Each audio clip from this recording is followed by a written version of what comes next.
Comment faire pour bien gérer son argent? C'est la question qu'on va se poser aujourd'hui. Que ce soit sur le court terme ou le long terme, il va falloir se reprendre en main si on veut changer de vie. Commencer à épargner pour pouvoir changer, avancer et faire ce qu'on a envie de faire et atteindre peut-être une liberté financière. La liberté financière, les gars.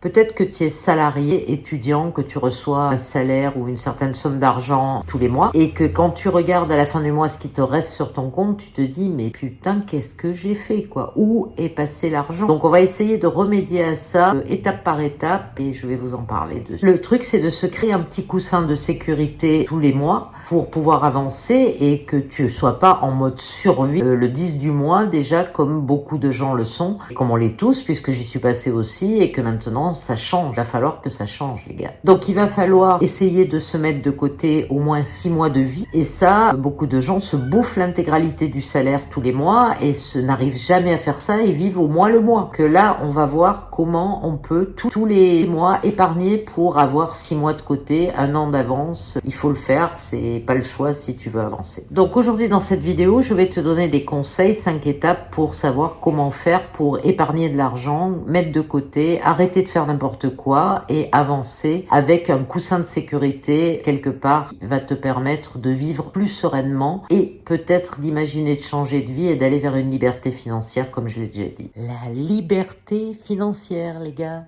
La première chose, ça va être de calculer tout ce que tu dépenses dans le mois. Je sais que c'est pas marrant, mais prends un papier, un crayon, une appli et tu notes en regardant ce que tu as dépensé le mois d'avant et tu notes scrupuleusement même un café, un t-shirt, enfin tout ce que tu as acheté, tout ce que tu as dépensé pour voir exactement le global de ce que tu peux virer et ce que tu es obligé de payer qui est incompressible. En fait, ça va être chiant de faire ça, je sais, mais c'est juste pour un mois. Le but dans tout ça, c'est d'être conscient de où passe l'argent, à quoi tu l'utilises. Si tu peux pas réduire ces 2 cafés par jour que tu payes 2 €, si tu ne peux pas aménager tout ça pour arriver à sauver de l'argent un petit peu tous les mois. La deuxième étape, ça va être de supprimer et remplacer certaines dépenses. Avec ta liste, tu vas pouvoir faire un global, réunir peut-être par catégorie ce que tu dépenses, à savoir le loyer, la bouffe, les choses incompressibles et par exemple les cafés, les achats compulsifs de t-shirts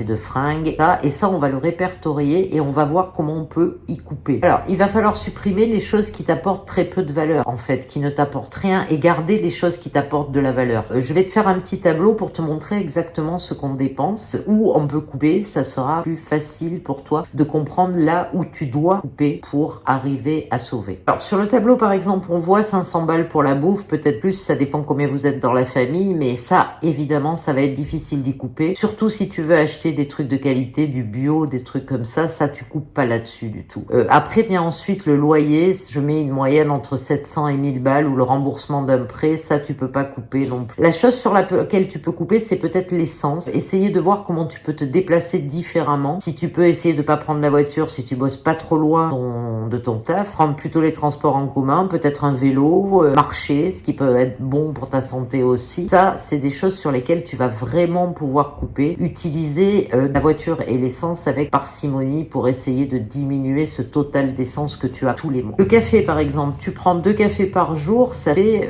à 2 € le café, 120 balles par mois de café. Donc là tu peux couper aussi le café, essaye d'en prendre qu'un au bar et le reste de le prendre au taf avec des capsules ou chez toi. Je sais que c'est difficile, je sais que c'est une convivialité que je te demande de couper, mais c'est salvateur pour essayer d'économiser. Là-dessus tu peux couper à mon avis de moitié et épargner 60 balles par mois rien que sur les cafés, ce qui est pas rien. Ensuite, tu as toutes les soirées, samedi soir, les teufs que tu fais. Peut-être tu peux essayer de couper aussi là-dessus. Essayer de sortir un samedi sur 2 ou alors plutôt faire des bouffes à la maison avec les potes plutôt que d'aller t'empiffrer des restos le samedi soir et de boire des coups qui vont te coûter une blinde. Si tu en as pour 120-200 balles, je dirais plutôt 200 balles par mois, tu peux essayer de couper à la moitié pour essayer de sauver 100 balles par mois là-dessus, ce qui serait pas mal du tout. Et puis ta vie sociale en sera pas entamée puisque tu peux voir tes potes ailleurs que dans des restos et des bars et tu peux essayer de faire des plats de pâtes ou des bouffes à la maison, c'est aussi sympa. Tu rigoles autant que ce que tu rigoles dans les bars. et les restos. Après, c'est une question de mode de vie. Moi, perso, ça me va très bien. C'est à vous de voir si vous avez envie de couper là-dessus. Mais c'est une des solutions que je vous propose aussi pour sauver de l'argent. En plus, les samedis où tu sors pas, tu peux peut-être te réserver 2-3 heures pour bosser sur ton projet personnel si tu as décidé de changer de vie et d'en avoir un. Business que tu vas monter ou de comment te renseigner, comment te former sur ça, le samedi soir peut être salvateur. Passer en mode sur ton ordi avec une formation pour essayer d'avancer dans ta vie et essayer d'atteindre cette liberté financière qu'on veut tous pour se sortir du métro boulot dodo comme je vous en ai déjà parlé plusieurs fois. Donc vois ça parce que c'est quand même important, ce fric que tu vas sauver le samedi soir ou le vendredi soir, ça dépend quand est-ce que tu sors ou les deux, de couper sur un des deux pour faire autre chose, t'intéresser un petit peu à ta vie future et aussi sauver de la caillasse et essayer d'être moins en négatif à la fin du mois. Alors un autre truc où tu peux sauver du fric, c'est entre midi et 2 au boulot, au lieu d'aller bouffer des McDo, des salades à droite à gauche, essaye au moins sur les 3-4 jours, 5 jours de travail par semaine de faire au moins plus de la moitié avec de la bouffe que tu t'es préparée, que tu apportes. Ça va te faire sauver sur 100 balles par mois que tu dois dépenser. Tu vas sauver peut-être 50 balles, 60 balles, donc en t'apportant ta bouffe et en cuisinant toi-même à la maison et venant le midi avec ton tupperware. Ensuite, c'est sur tes abonnements. Tu peux peut-être essayer de couper aussi. T'as pas besoin peut-être d'avoir la fibre qui dans une allure de fou parce que finalement, t'en sers pas forcément que pour le boulot, que pour créer ton job. Tu peux aussi couper sur tes 4 abonnements, à savoir Canal+, Netflix, Prime, ou les autres. Tu peux peut-être qu'en regarder un ou deux et ça va te diminuer la facture énormément parce que tu te tapes déjà au moins 60 balles par mois avec les abonnements de TV. Est-ce que tu en as vraiment besoin? Est-ce que tu regardes tout ça et est-ce que c'est vraiment utile, comme je l'ai déjà dit, de regarder tout ça plutôt que de faire autre chose, d'essayer de progresser dans la vie, d'avancer, de s'instruire sur quelque chose d'autre, d'apprendre un nouveau métier ou de faire autre chose. Donc voilà comment tu peux couper là-dessus. Donc là, tu vois que dans mon exemple, on avait au moins 2000 balles de dépenses comme ça par mois. Tous ces petits trucs, bon, à part la bouffe et le loyer qui sont incompressibles et l'électricité, le téléphone, ces conneries-là. Mais tu peux, à mon avis, essayer de sauver 300-400 balles par mois de dépenses que tu n'as pas à faire et que tu peux comprimer et mettre de côté, ce qui fait que peut-être à la fin de l'année, tu auras économisé autour de 4000-4500 balles. Donc cet argent, tu peux peut-être essayer de l'investir en bourse, essayer de l'investir des formations, essayer de l'investir pour évoluer et pour d'avoir quelque chose qui te rapporte plutôt qu'un placard plein de fringues qui te sert à rien, qui ne t'apporte aucune valeur et qui ne te fait pas avancer dans la vie. Pense à ça, c'est quand même une belle économie et à la fin de l'année, ça fait plaisir. Alors le troisième point, c'est de couper sur les achats compulsifs. Donc par exemple, tu vois sur les pubs, sur le dernier iPad qui vient de sortir, tu te dis ouais, il me le faut absolument, le cerveau rationnel part en couille complètement et là c'est l'émotionnel qui prend le dessus. Donc, moi ce que je te conseille quand tu as un achat compulsif comme ça, une envie, est-ce que tu as vraiment besoin de ça? Bon ça on le sait, mais moi je te conseille d'attendre 1 ou 2 semaines avant de te lancer dans l'achat de cette nouvelle iPad par exemple, de cette nouvelle Apple Watch, du nouvel iPhone 14 qui vient de sortir qui est une dinguerie vu le prix.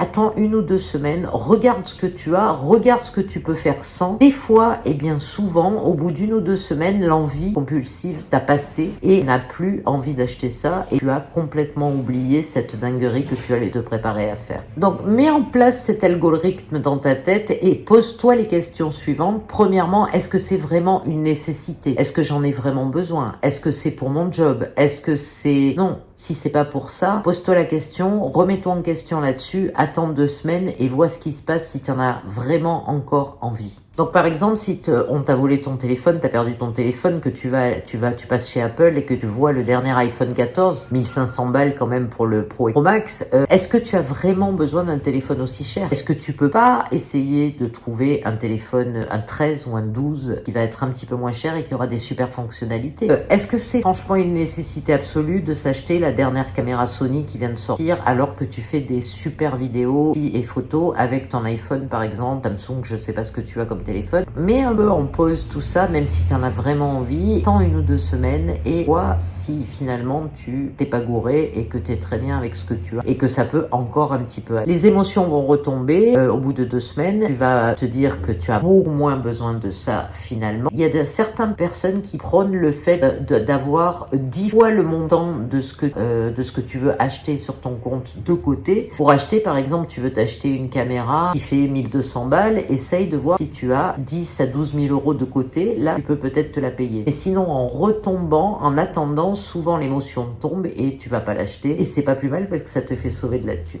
La 4e étape, c'est de se payer en premier. Tu as dû déjà l'entendre 50 fois, mais je vais le redire. Quand tu reçois ton salaire ou une rentrée d'argent d'un client qui te paye si tu es en libéral ou en indépendant, pense à de suite mettre sur ce que tu reçois au moins 10% de côté. Et après, tu pourras voir venir avec le reste comment tu vas gérer ce qui reste et comment tu vas pouvoir dépenser et essayer de minimaliser tes dépenses sur le reste. Mais c'est impératif de se payer en premier, de mettre 10 à 15% de côté tous les mois. La 5e étape, c'est de bien investir son argent. Alors, je parle pas forcément d'investir en bourse ou dans l'immobilier, mais je parle aussi d'investir sur soi pour une formation éventuelle pour pouvoir évoluer et changer de vie et essayer d'atteindre la liberté financière comme je vous en parle pas mal. J'ai un peu fait un retour sur moi-même et j'ai regardé combien j'ai investi. J'ai acheté déjà 2 formations à 2000 balles, donc ça fait déjà 4000 balles, plus le matos que j'ai acheté pour mes vidéos YouTube, les trépieds, les micros, l'iPhone 13 l'année dernière. Tout ça, c'est des choses qui font partie des investissements que tu vas faire avec l'argent que tu sauves et qui va potentiellement t'aider à avancer aussi, pas forcément que dans la bourse ou dans l'immobilier. Après, j'ai investi aussi dans pas mal de livres de formation, des livres de développement personnel. Tout ça, ça fait que depuis quelques temps, j'en suis à 5-6 000 balles d'investissement là-dessus, mais c'est pour pouvoir avancer, pour pouvoir progresser et pouvoir un jour atteindre cette liberté financière. Donc, ne rechigne pas là-dessus, ça fait partie de l'argent que tu vas mettre de côté tous les mois, les 10-15%, qui sont aussi un investissement parce que sans ça, tu ne pourras pas changer, avancer dans ta vie. Parce que finalement, si tu n'investis pas dans des formations, tu n'avanceras pas du tout et tu mettras beaucoup plus de temps que les autres pour changer. Ensuite, il y a un investissement qui est important aussi, c'est par exemple investir dans ta santé, un abonnement à la salle de sport, un vélo, quelque chose qui va pouvoir te permettre de t'occuper de toi et d'investir sur toi encore une fois. Donc tu investis sur ta santé, tu investis sur des aliments bio, parce que investir sur soi, c'est une des choses les plus importantes. Après, il y a d'autres investissements. Si tu veux commencer à t'attaquer à des investissements en bourse ou en immobilier, je te conseille personnellement de faire des formations pour ça. Il y a des formations qui sont pas très chères sur YouTube, regarde, il y a des spécialistes pour ça. Moi, perso, 60 ans, j'ai plus l'âge d'investir en bourse ou très peu, mais vous qui avez 20 ans, 30 ans, c'est le moment de vous lancer sur des investissements en bourse sur du long terme qui vont vous permettre de gagner de l'argent avec des rapports intéressants tous les ans à 10% peut-être voire plus et qui vont vous faire avancer vers une liberté financière dans quelques années. T'as des mecs comme Roman Payet par exemple qui t'expliquent les formations en bourse et ça je vous conseille vivement de la suivre parce que c'est hyper important. Vous pouvez pas faire ça tout seul. Vous devez pas faire ça tout seul parce que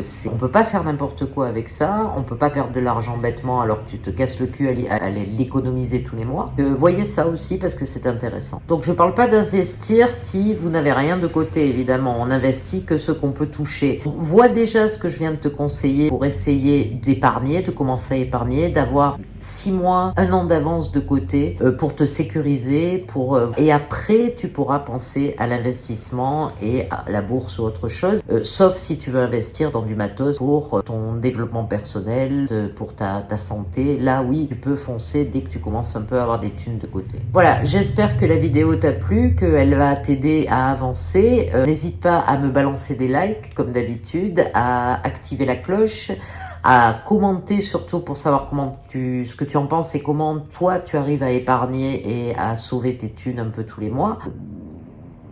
Vous abonner bien sûr. Abonnez-vous parce qu'il y aura d'autres vidéos, parce qu'il y a des shorts qui arrivent en masse et que avec tout ça, je vais pouvoir vous aider à avancer, à changer de vie et à se forger un méchant lifestyle comme je vous l'ai promis. À ciao, bonsoir les amis, à suivre. Ciao, ciao.